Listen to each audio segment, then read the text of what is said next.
I always believed that family was supposed to be your safe place. No matter how hard life became, I thought my parents, siblings, and relatives would stand beside me. For years, I worked tirelessly to support them whenever they needed help. If someone had a financial problem, I was there. If someone needed advice, I answered the phone. If my parents asked for a favor, I never said no. That's why the call from my father didn't seem unusual at first. "Everyone will be here on Saturday," he said in a serious tone. "Your mother and I have something important to discuss with the family." I asked what it was about.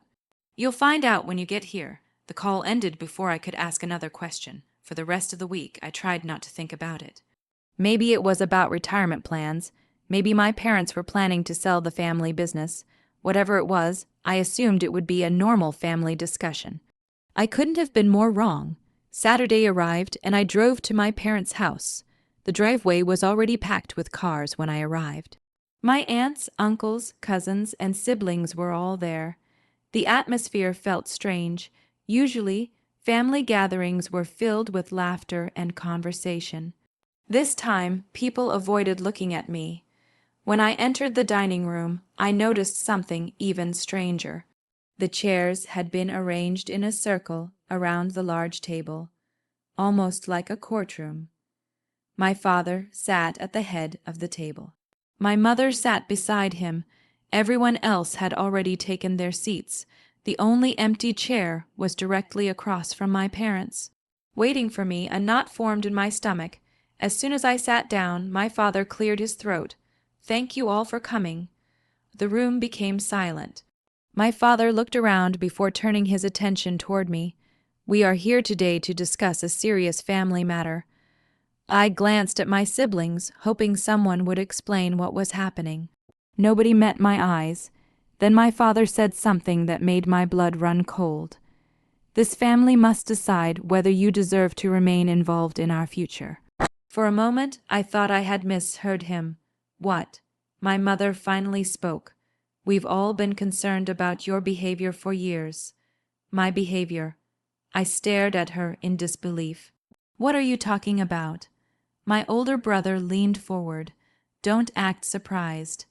Everyone here knows you've become selfish." The accusation hit me like a slap.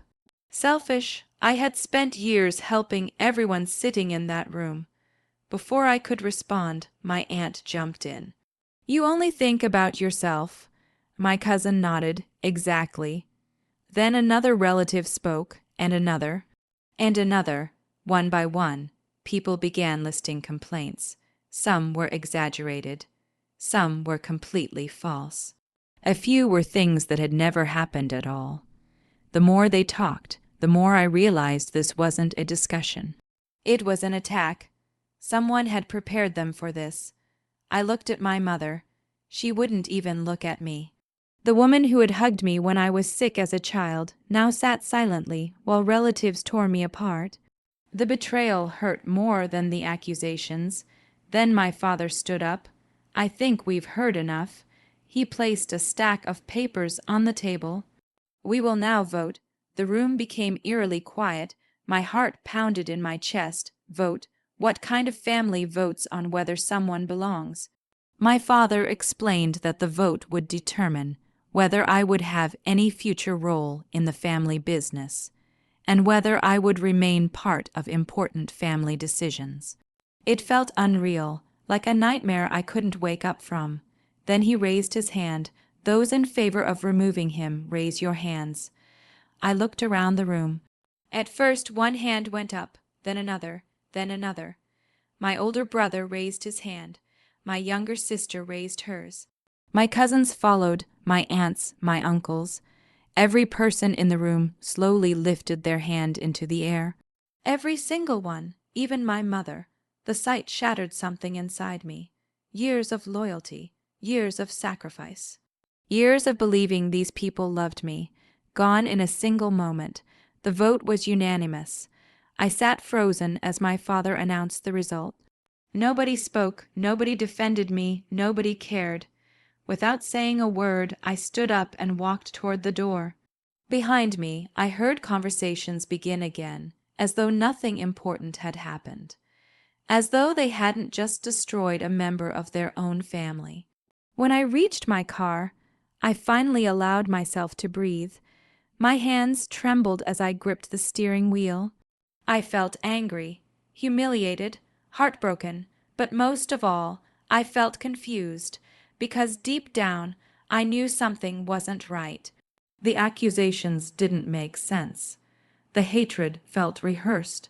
And as I drove home alone that night, I had no idea that an old forgotten envelope hidden in a dusty box would soon reveal the truth behind everything.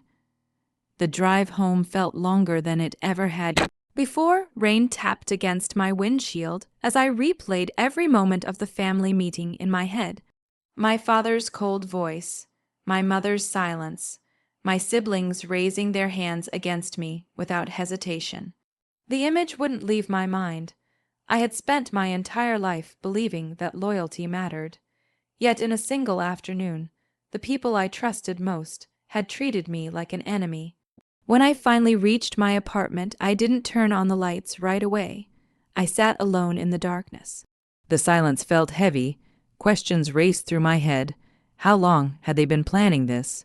Why had everyone suddenly turned against me? And why did it feel like they were hiding something?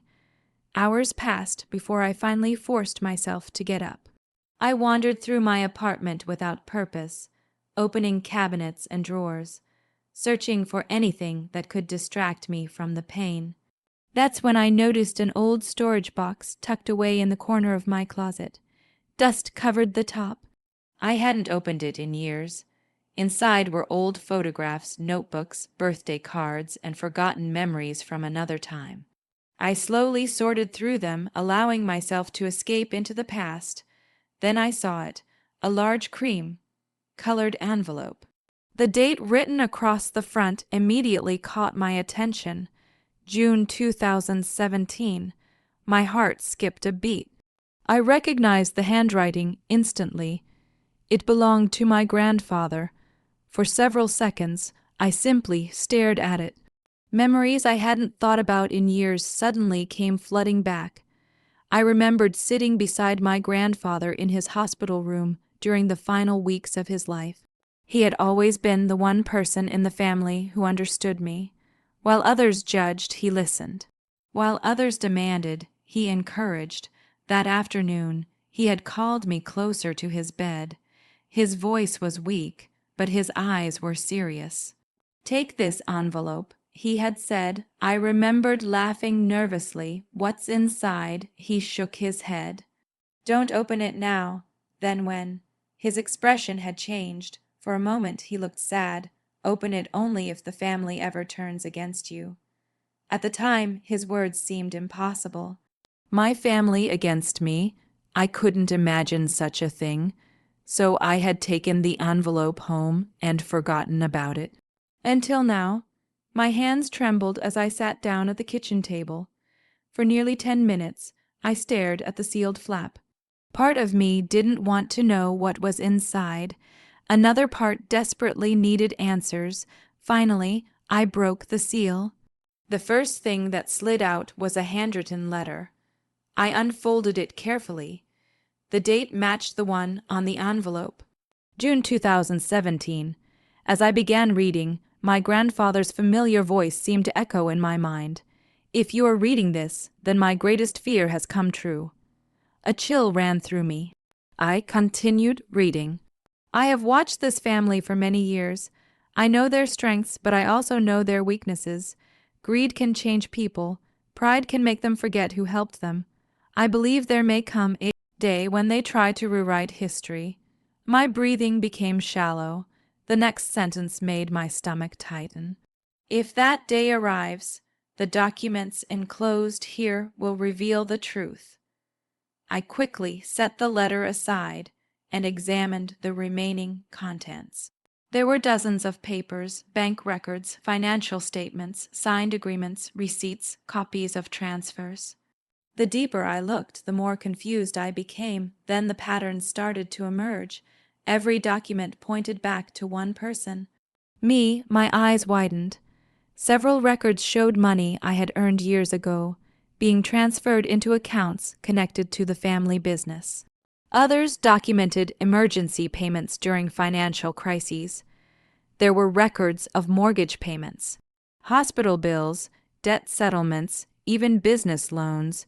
Page after page revealed the same thing. Whenever the family faced trouble, someone had quietly stepped in to help. That someone was me. I remembered working extra hours, skipping vacations, taking freelance jobs late into the night. At the time, I believed I was helping the people I loved. I never expected recognition, but seeing everything documented in front of me was overwhelming. Then I found the document that changed everything. It was a signed statement from my grandfather. His signature was unmistakable. The statement explained that years ago, I had provided a substantial amount of money that became part of the foundation for the family business. My parents had always claimed they built everything alone. According to this document, that wasn't true. Not even close. Without those funds, the business might never have survived its early years. I leaned back in my chair, unable to process what I was seeing. The people who had called me selfish, the people who had voted to erase me, the people who acted as though I contributed nothing. They had built their success on sacrifices I made for them, and they knew it. Suddenly, the family meeting made sense. The accusations, the lies, the vote, they weren't trying to punish me. They were trying to bury the truth. As dawn began to appear outside my window, I gathered the documents into neat piles. For the first time since the vote, I wasn't heartbroken. I was focused because hidden inside that forgotten envelope was something far more powerful than revenge. It was proof, and very soon, everyone who had raised their hand against me would be forced to face it. For the next several weeks, I kept the envelope hidden. Not because I was afraid, because I was preparing. Every night after work, I carefully reviewed each document my grandfather had left behind. I organized the bank records, matched transfer receipts with business statements, and made copies of everything. The more I investigated, the clearer the picture became. My grandfather had been right. The family hadn't simply forgotten my contributions. They had deliberately erased them. Every financial rescue I provided had been credited to my parents. Every sacrifice I made had been hidden from relatives. Every time the family business nearly collapsed, the truth had been buried under carefully constructed lies. At first I felt anger, then disappointment. Eventually, something even stronger replaced both emotions. Determination. I wasn't interested in revenge for the sake of revenge. I wanted the truth to stand where lies had ruled for years. One afternoon, my cousin unexpectedly called. His voice sounded awkward. "There's going to be another family gathering next month." I laughed bitterly. "Why would I care?" There was a long pause. "It's for your parents." "What about them?" "They want to celebrate the business's anniversary." Of course they did. The same business they claimed to have built entirely on their own. The same business that existed partly because of my sacrifices. Before hanging up, my cousin added something interesting. "Everyone will be there." The moment the call ended, I looked at the envelope sitting on my desk. I knew exactly what I was going to do. The day of the gathering arrived faster than expected. The event was held at a large banquet hall rented by my parents. Expensive decorations filled the room. Family photos were displayed on giant screens. Guests laughed while waiters carried trays of food through the crowd. From the parking lot, I could already hear music playing inside. It looked like a celebration, but beneath the smiles, I knew a different story existed. I carried a leather folder containing copies of every document from the envelope. Then I walked inside. The reaction was immediate. Conversation stopped, heads turned. Several relatives looked genuinely shocked to see me. Others looked uncomfortable. A few couldn't even meet my eyes. My parents were standing near the center of the room, greeting guests. The moment my father noticed me, his smile faded. For a second, surprise flashed across his face. Then it was replaced by confidence. The kind of confidence people have when they believe they still control the situation. He approached me with a forced smile. Well, look who decided to show up. Around us, people began paying attention. I could feel dozens of eyes watching. My father chuckled. Have you come to apologize? A few relatives laughed nervously. My mother folded her arms. She seemed convinced I had returned to beg for acceptance. I calmly shook my head. No. The room grew quieter. I came because it's time everyone learned the truth. My father's smile disappeared. Before he could respond, I placed the leather folder on a nearby table. What truth? My brother asked. Without answering, I began handing out copies of the documents. Confusion spread across the room. People glanced down at the papers. At first, they didn't understand what they were reading. Then expressions started changing. One uncle frowned. An aunt adjusted her glasses and reread a page. My cousin's eyes widened. The room became eerily silent. What is this? Someone whispered. I finally spoke. Proof. My father stepped forward. Don't listen to this nonsense. But it was already too late. The documents were speaking for themselves. Guests read bank transfers showing my financial support during difficult years. They saw records of debt payments, medical expenses, business rescue funds, emergency loans. Each document carried dates, signatures, and supporting evidence. My aunt suddenly looked at my parents. These payments came from him. Nobody answered. Another relative held up a document. He paid for the warehouse when the company nearly went bankrupt. More silence. The tension in the room grew heavier by the second. Then I revealed the final piece, my grandfather's letter. The same letter that had remained hidden since 2017. I handed copies to several relatives. As they read his words, emotions shifted from confusion to shock. The letter described my contributions in detail. More importantly, it explained his fear that greed would someday cause certain family members to rewrite history. Every sentence felt like a message from beyond the grave. People looked at my parents differently now. Questions began flying from every direction. Is this true? Why didn't we know any of this? Why was this hidden? My father's face turned pale. My mother looked as though she wanted to disappear. The confidence they had carried moments earlier was gone. For years they had controlled the narrative. For years they had convinced everyone that they alone deserved credit. Now that narrative was collapsing in front of hundreds of witnesses. The smiles that had filled the room at the beginning of the celebration had completely vanished. And for the first time since the family vote, the people who judged me were finally beginning to question everything they thought they knew. The truth had entered the room, and it wasn't leaving. The banquet hall felt completely different now. Just an hour earlier, it had been filled with laughter, music, and celebration. Guests had been congratulating my parents on their success, praising the family business, and sharing stories about the hard work that supposedly built everything they owned. Now, silence dominated the room. The documents spread across the tables had done what years of arguments never could.